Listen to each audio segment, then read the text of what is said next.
রান্না বান্না বসিয়েছি, গেটটা দিয়ে দিই, নাহলে হাওয়া দেয় তো, হাওয়া লাগে। চলো গেটটা দিয়ে দিলাম, সারাক্ষণ চলছে গাড়ি, চাপ নেই। রান্না বসিয়েছি, পালং শাক করছি সব রকম সবজি দিয়ে।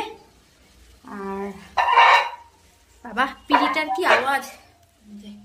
ফুলকপি আলু কেটে নিয়েছি, মটরশুঁটি ওই যে ছাড়িয়ে নিয়েছি, ধোয়া হয়নি বলে এটার মধ্যে রেখেছি, থাক, বালতিতে জল আছে, ধুয়ে নেবো।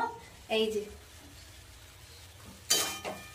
পালং শাক বসিয়েছি, সব সবজি আছে, ফুলকপি, গাজর, বিট, বেগুন, কুমড়ো, আলু, মূলো সব দিয়ে বসিয়েছি।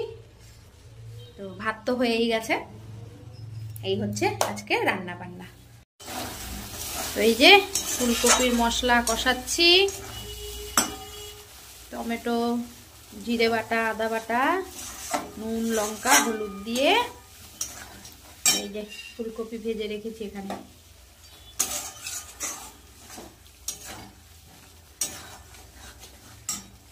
ফুলকপিগুলো দিয়ে দেবো, দিয়ে এবার ভালো করে কষাবো।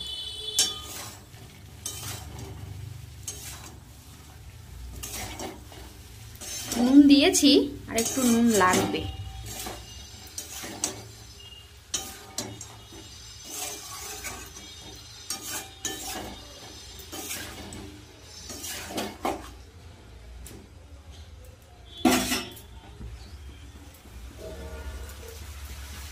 ঢাকা দিয়ে দিই, মশলাটা কষুক।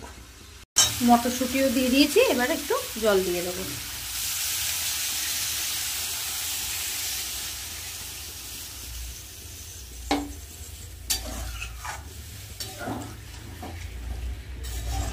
আলুও সিদ্ধ হয়ে গেছে।